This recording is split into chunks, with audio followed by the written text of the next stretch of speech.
Hey everybody, this is Rob Vegas. I'm checking in from Melbourne, Australia, and of course we're back with another awesome music video today where we're going to be giving you all the value and yeah, a lot of fun, and we're going to be tackling one of the most important guitar techniques and songwriting things that we've ever actually covered on this show before. So I'd like to show you how to do it and get you up to speed so you can add this to your songs. And to start off, the song we're going to be looking at today is of course You Can't Touch This, which is the 1990 smash hit from MC Hammer. Now, it was a big deal when this came out. It was a huge hit in Australia. I'm pretty sure it was at #1 for months. Like, you could not go anywhere without getting some You Can't Touch This from the radio or TV or wherever you were. You'd always be getting some MC Hammer. And of course the song is also famous because it features a sample of a song from Rick James from his 1981 single called Super Freak. So if I can show you the riff to You Can't Touch This, you'll be able to play Super Freak as well. So that's a 2-for-1 today. So you're getting a lot of value. So don't tell anyone that you're getting shortchanged with my music videos. But let's jump in. Let's play the riff. You know it. It's probably in your head already. But let's check it out.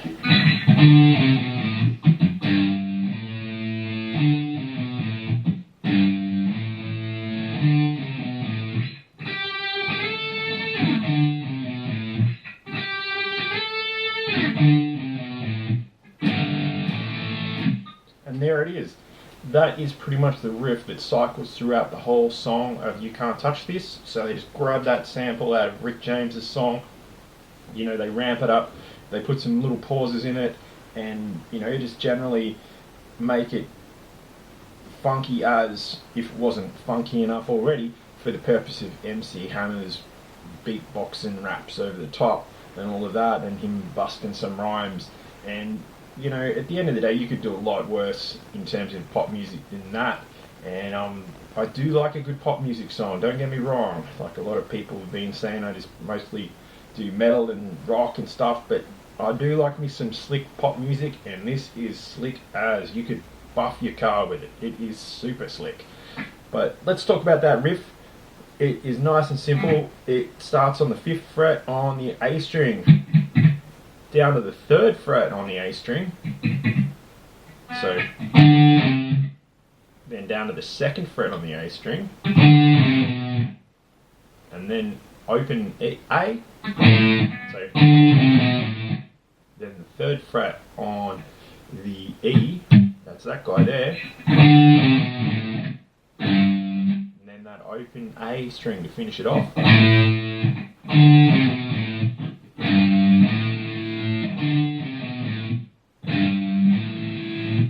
I mean, it does sound pretty simple just me playing it like that, but of course you add in like the beat and MC Hammer's charismatic personality and infectious lyrics, then put that all together and bang, you get You Can't Touch This. Of course there is a variation of the riff that includes these other little notes.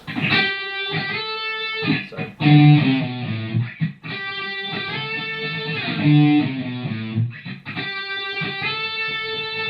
and that's basically the same notes as but played a couple of octaves up in a higher register.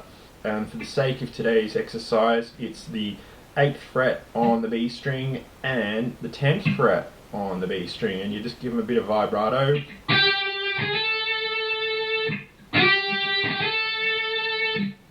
And chuck that in with your main riff.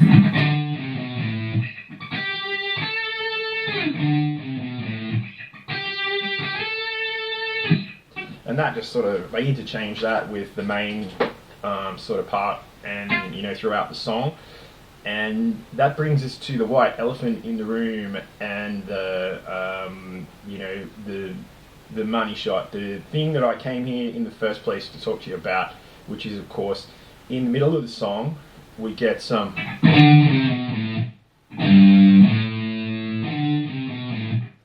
stop. Hammer time.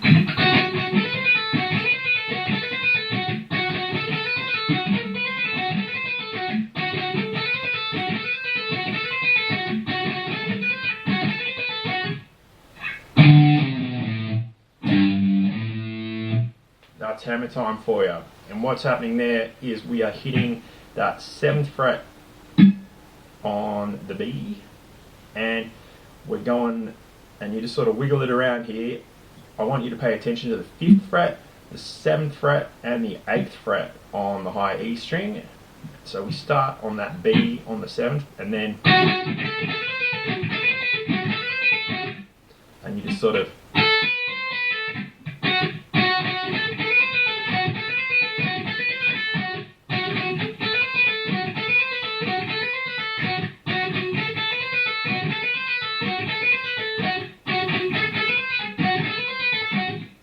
hammer time.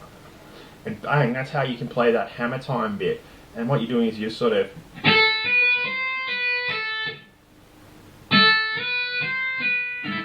so 5, 7, 8, 7. Back to the 5. So 7th on the B.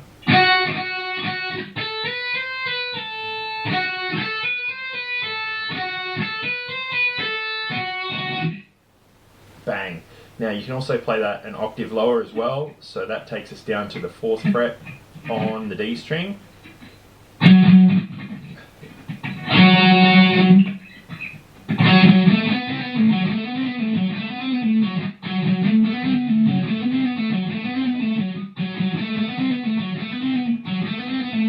And that's that same sort of pattern. As I said, the 4th fret on the D, but this time we're incorporating the 2nd fret on the G, the 4th fret and the 5th fret.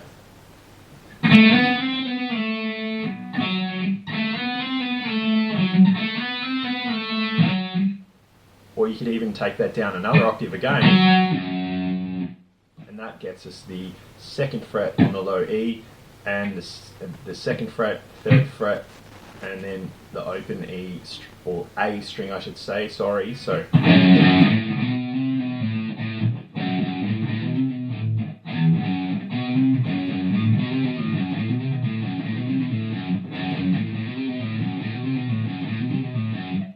Now I don't think the importance of hammer time can be understated in terms of a songwriting tool. It's something that seems to be lacking in a lot of other music. I mean, you could put it literally anywhere. For example, you know, there's a lot of songs that might sound a bit dark and gloomy and stuff like that, but if they put in some hammer time, I mean, it'd certainly lift the track. I mean, for example, say if we look at, you know, something like Enter Sandman by Metallica, you know, that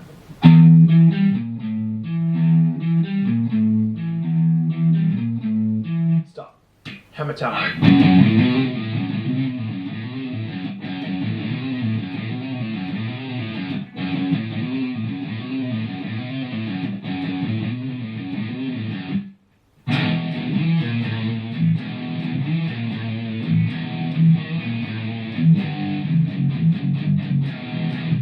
See, it improves the song immensely and makes a lot more musical sense as well in terms of the structure, and it's a mystery to me why they didn't chuck that in.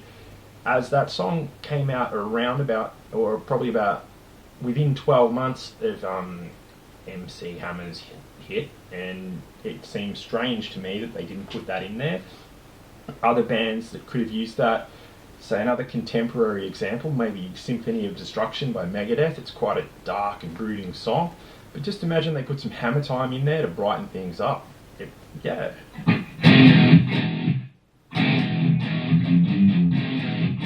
You take a mortal man. Stop. Hammer time.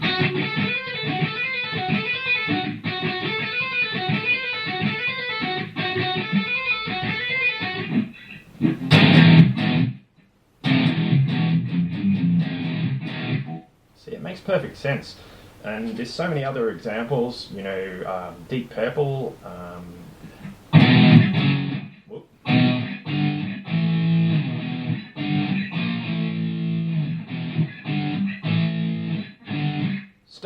Hammer time!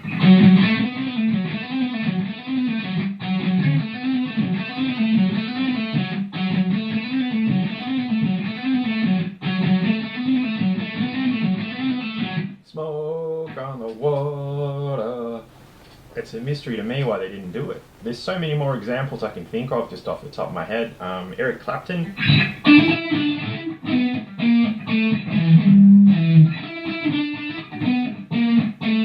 Hammer time.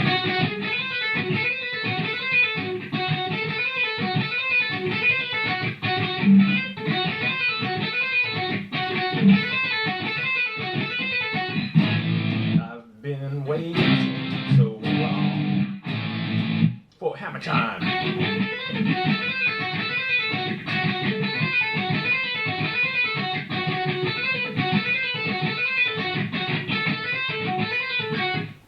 So there's so many examples of music that you can probably think of off the top of your head that could really use a real shot in the arm and a boost sometimes. So if you're ever in a rut and say your song sounds a bit downbeat or needs that extra push over the edge, then I recommend throwing in a bit of hammer time and lifting it that extra bit, turning it up to 11, and then it's the only way to go. So remember that for next time you're writing a song or playing with your mates or whatever in a band, and say there's a flat spot in the set, you're playing a song that's a bit dark and a bit in need of a lift and everything, chuck in some hammer time and I'm sure you won't regret it and you'll win the audience over for sure. So be sure to check out some hammer time when you can, and there's 1,000,001 applications for it. It can even be put into like an acoustic piece, or something like.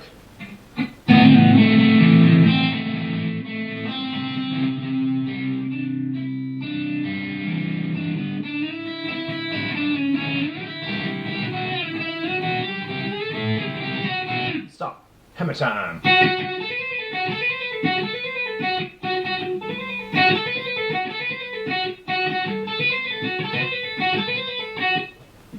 Anywhere.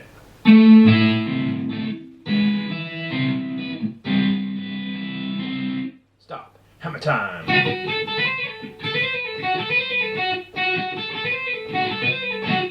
So the possibilities are endless. I mean, use your imagination wherever you want to put in some hammer time and, go for gold.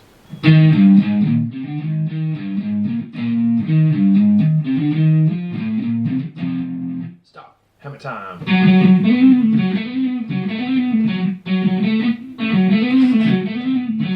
So it's up to you. Use it sparingly though, of course. Anyway, I hope that's helped you out a great deal in terms of your playing and your songwriting ideas, and opening your eyes to this new technique. And it's one that time forgot, it seems, but you can do it too, and I hope you do. Let me know in the comments below your experience about hammer time, and if that's something that's helped you out on your songwriting and guitar playing journey. Anyway, I'd like to thank you all for watching the video. If you've come this far and you've enjoyed it, of course, leave a like and a subscribe and get the bell on for notifications.